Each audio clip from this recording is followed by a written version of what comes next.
Olá, hoje a gente vai dar continuidade à nossa aula, né? Na aula anterior a gente viu sobre o capitalismo e agora a gente vai ver sobre o socialismo, né? Uma contradição aí entre os dois tipos de economia. Então, o que é socialismo, né? Vamos ver aqui a opinião de Cáceres.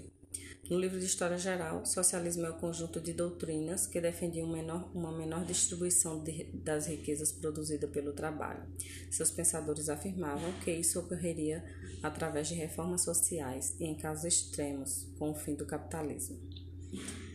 É uma forma de pensar a sociedade diferente da perspectiva capitalista, levando em conta o social em detrimento do individualismo capitalista, né? Então, a gente vê uma oposição ao método capitalista. A origem do socialismo. Ele encontra suas origens nos valores defendidos na Revolução Francesa e nas mudanças sociais trazidas pela Revolução Industrial na segunda metade do século XVIII, nas péssimas condições de vida a que estavam submetidos os operários no início da industrialização. Então, o socialismo nasceu desses principais problemas aí, né? Na Revolução Francesa e também na revolta com essas condições de trabalho no início do processo de industrialização. Alguns pensadores quiseram procurar soluções para tais situações. Eles criticaram o que conceberam como injustiças, desigualdades e sofrimento gerado pela Revolução e o mercado livre, no qual se sustentava.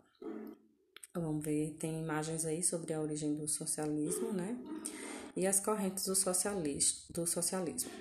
Tem o socialismo utópico, o socialismo cristão, o anarquismo e o científico marxismo. O utópico acreditava na transformação social através da livre iniciativa dos homens e da conscientização dos homens. Tem esses representantes com suas obras, né? E tem o socialismo cristão, que é uma tentativa de aplicar os ensinamentos de amor e de respeito ao próximo aos problemas sociais gerados pela industrialização. É defendido pelo Papa Leão XIII. E o anarquismo, que pregava a suspensão de toda e qualquer forma de governo, defendendo a liberdade em forma geral. Então, não é tão socialismo quanto a primeira impressão que veio desse método de economia, né? Modelo de economia. Então, o socialismo científico ou marxismo, que é proposto por Karl Marx e Engels. O marco histórico é o livro do Manifesto Comunista de 1848, que vocês já conhecem, eu acho que vocês viram nas aulas de história, né? As três fontes do marxismo são o materialismo histórico ou dialético, a luta de classe e o mais-valia. No materialismo histórico ou dialético, toda a sociedade é determinada em uma última instância por suas condições socioeconômicas chamadas de infraestrutura. E a segunda, que é a luta de classe, a história de todas as sociedades que existiram até nossos dias tem sido a história das lutas de classe.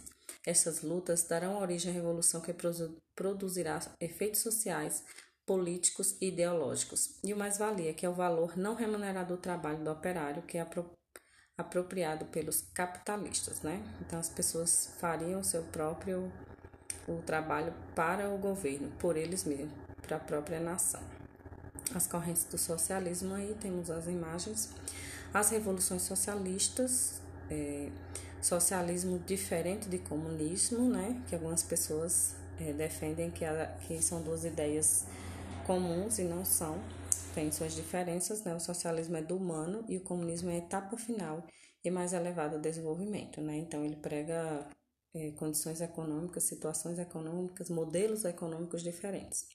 A fase de transição entre o capitalismo e o comunismo.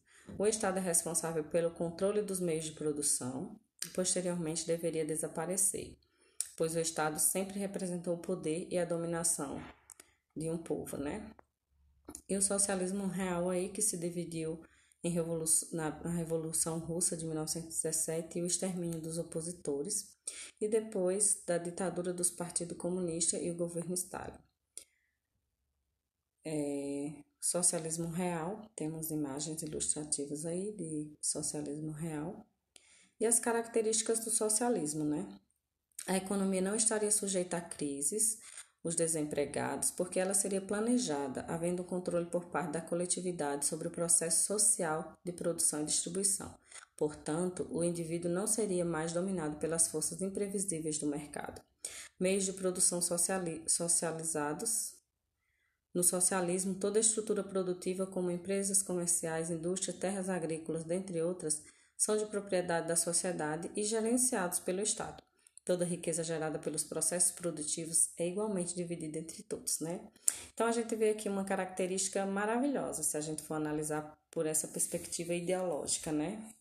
Mas se a gente for...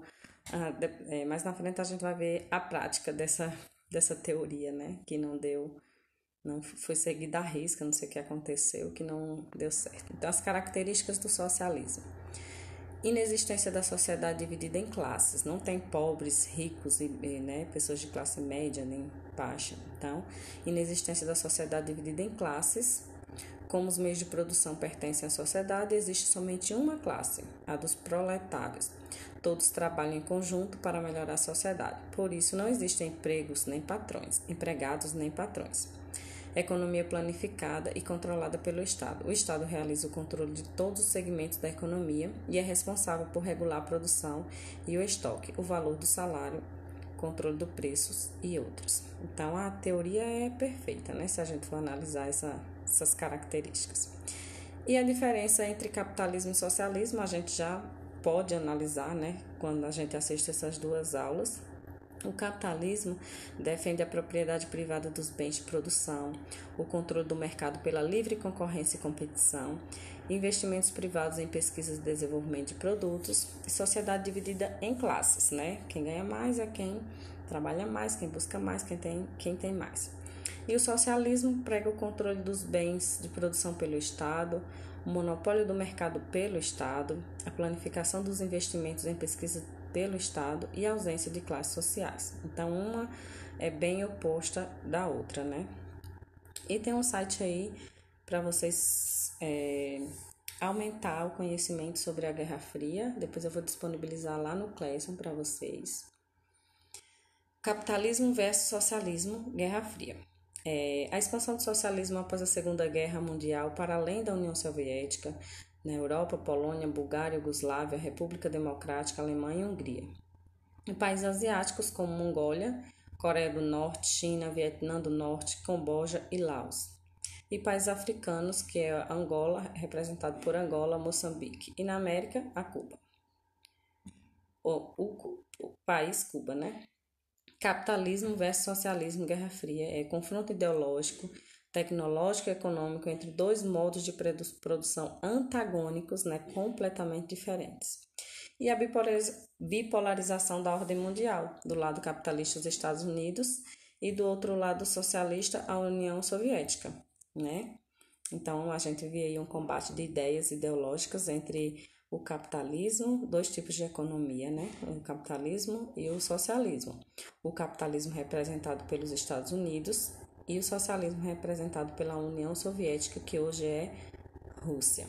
Então, capitalismo versus socialismo, os Estados Unidos procuram proteger sua zona de influência com a formação de alianças econômicas, com o Plano Marshall e o Mercado Comum Europeu.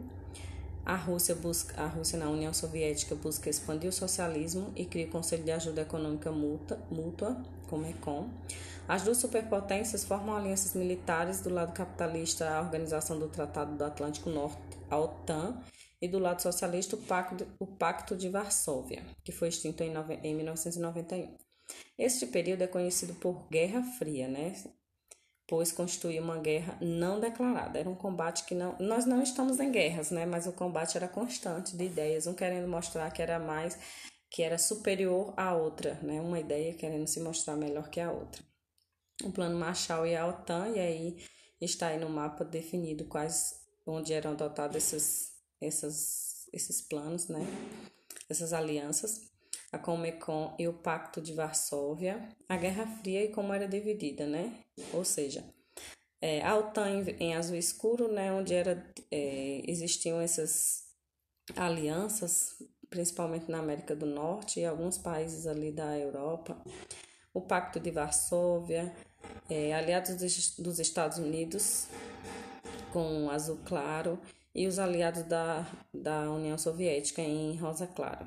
Então, se a gente for analisar aí, dá para ter uma noção de quais os países, os continentes, aí a maior parte, quem apoiava quem, quais países apoiavam quais ideias, né? Habilidades entre Estados Unidos e União Soviética durante a Guerra Fria.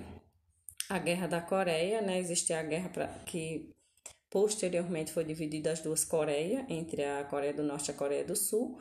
Uma que apoia o modelo econômico capitalista e outra que apoia o socialista, né? O Muro de Berlim, que também era dividido em Alemanha Ocidental e Alemanha Oriental, um apoiando o capitalista e outro o socialista, né? A Rússia e a União Soviética e os Estados Unidos. A corrida espacial, Guerra do Vietnã e a corrida armamentista. A Guerra Fria da Coreia e o Muro de Berlim, aí tem as imagens representando esses dois confrontos. A corrida armamentista, que era a produção de armas pesadas, né, armamentos pesados. E, enfim, né, a teoria que parecia perfeita, a gente vai ver as crises aqui. Assim como no capitalismo a gente viu que houve as crises econômicas, no socialismo também existiram, né? A gente vai ver as causas da crise do socialismo, que foi a supercentralização estatal, a corrupção e a falta de concorrência fizeram subir o custo de produção da indústria, a redução da qualidade dos produtos para atingir metas de produção, a burocracia do Partido Único anulava as liberdades individuais dos cidadãos comuns, gerava falta de perspectivas sociais, limitação do desenvolvimento industrial de alguns setores para não retirar emprego dos burocratas do Partido Único, falta de investimentos nas indústrias de bens de consumo e dificuldade de competir na economia mundial devido à baixa qualidade dos produtos. Conflitos de nacionalidades, Iugoslávia, Rússia e entre as próprias repúblicas soviéticas. A partir de 1980, diversos protestos criaram condições para as mudanças estruturais com a adoção de práticas capitalistas que culminam com o fim do Bloco Socialista. A implosão do Bloco Socialista da União Soviética com o presidente da época, né, Mikhail, que inicia a abertura política e a reestruturação econômica, culminando com a dissolução da União Soviética em 1991 e a formação da Comunidade dos Estados Independentes. E imagens aí das causas da crise do socialismo, né? A queda do presidente aí de uma representação, as filas, o protesto. Tem uma coisa assim que eu gosto muito de comentar com vocês, né, sobre essas causas da crise do capitalismo, que vocês geralmente colocam aí sempre como um grande problema do socialismo, que é aqui na redução da qualidade dos produtos para atingir as metas de produção. Isso é uma das principais causas que os meus alunos sempre falam, que o socialismo ele deixa as pessoas com falta de perspectiva, né? Não tem vontade, não tem criatividade, não tem um subsídio que lhe faça progredir, né? Não tem um incentivo monetário, digamos assim, que faça progredir, que faça criar, que faça, né, crescer. Então, uma das causas que vocês mais me falam nas nossas aulas presenciais é essas, só para reforçar aqui. O socialismo hoje, né? Há controvérsias em como considerar os casos do socialismo de Cuba, China, Coreia do Norte e Vietnã, por exemplo. É preciso uma análise cuidadosa de cada um deles, por terem características próprias. O que é socialismo de mercado? A expansão é uma contradição em termos, pois em sua origem o socialismo visa abolir justamente as características econômicas do capitalismo. Então, existe o socialismo, né, algum desses países citados acima, mas que cada um tem o seu próprio modelo de socialismo, né? Na verdade, na ideologia principal do socialismo, eles não são completamente de uma economia socialista, né, se a gente for analisar. Mas cada um deles tem o seu modelo diferente um do outro, eles não seguem à risca um único método, né, de ideologia socialista. Assim como no capitalista, que existe um único método de ideologia socialista. O modelo capitalista ele não se subdivide, né? Ele é único, ele visa o lucro, ele visa essa competição de mercado e ele não se subdivide assim como o socialismo, né? A China, que desde a implementação socialista de 1949 não seguiu os passos soviéticos e outro caso, e há estudiosos que qualificam que um país de sistema político socialismo e sistema econômico capitalista. Na realidade, temos uma ditadura do Partido Único, que coíbe manifestações de liberdades políticas e democráticas. Ao mesmo tempo, o governo permite mecanismos próprios do capitalismo nas atividades econômicas. O socialismo perdeu, mas o capitalismo não ganhou. É essa a sensação que a gente tem também quando a gente estuda esses dois métodos, né? A gente viu o final da Guerra Fria com o vencimento do capitalismo representado pelos Estados Unidos, que trouxe essa representação para o mundo, digamos assim, e que ganhou aliados e que a economia capitalista hoje, sem dúvidas, domina, né? Mesmo que existam aqueles países que se dizem ainda socialistas. Então, era isso que eu queria falar para vocês, essas duas diferenças entre esses dois modelos de economia. E é importante que a gente saiba se posicionar, que a gente saiba, né, onde é que está errado, o que eu acho que é certo, que tipo de economia que eu apoio, né? Se a gente for observar essas causas, as consequências desses dois tipos de economia, né? O que não deu certo? Por que não deu certo? Poderia dar certo? Então é importante a gente como aluno, vocês como aluno, eu como professor, fazer esses questionamentos, a gente analisar os dois tipos, né, de economia e se posicionar ou não, né? Achar que talvez isso tivesse uma mistura entre os dois, né? Se a gente pudesse fazer modelos de economia capitalista e ao mesmo tempo ter um lado socialista e de alguma forma, né, o governo ter uma participação e poder distribuir melhor nessas questões aí, né? Então vamos analisar cuidadosamente. Eu vou deixar uma atividade no Classroom para vocês resolverem depois, tá bom? Bons estudos. Tchau, tchau.